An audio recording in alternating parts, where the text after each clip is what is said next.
Seraphine was no ordinary mermaid. Her scales shimmered like 1,000 sunsets, her laughter the song of the seashells, but a deep longing filled her heart. A longing for a love unknown in her underwater realm. She yearned for a connection deeper than the ocean currents, for a love that echoed in the human world. Seraphine would often sneak to the surface. She would watch fishermen casting their nets. She observed their lives so different from her own. The way they spoke, laughed and loved fascinated her. It was a world she desperately wished to be a part of. Among these fishermen, one caught her eye. His name was Elias. He had eyes as blue as the deep ocean, a smile as warm as the sun. Seraphine found herself drawn to him. Every day she would watch him, her heart aching with an impossible love. Elias, a young fisherman, lived a simple life. He worked hard, respected the sea, and carried a song in his heart. He was unaware of the mermaid who watched him. He remained oblivious to the gaze that followed his every move. One day, while casting his net, Elias felt an unusual presence, a warmth, a whisper in the water.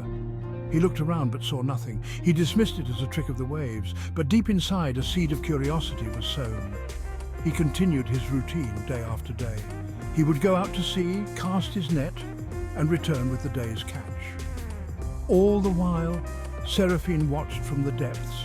Her longing grew stronger. She yearned to break free from her watery prison and meet Elias. Driven by her desire, Seraphine sought the help of the sea witch. She was a creature of immense power. Her magic was as unpredictable as the ocean itself. Legends spoke of her ability to grant wishes, but always at a price. The sea witch listened to Seraphine's plea. Her eyes, ancient and knowing, seemed to pierce through Seraphine's soul. With a voice that echoed through the caverns, she agreed to help. "I can give you legs, mermaid," the sea witch rasped, "but magic comes with a price. Each day before the sun rises, you must swallow this pearl. It will sustain your human form. Should you miss even once, the sea will claim you back." Seraphine didn't hesitate. She accepted the pearl, its weight heavy in her hand, a constant reminder of the price of her desire. As the first rays of dawn touched the water, she swallowed the pearl.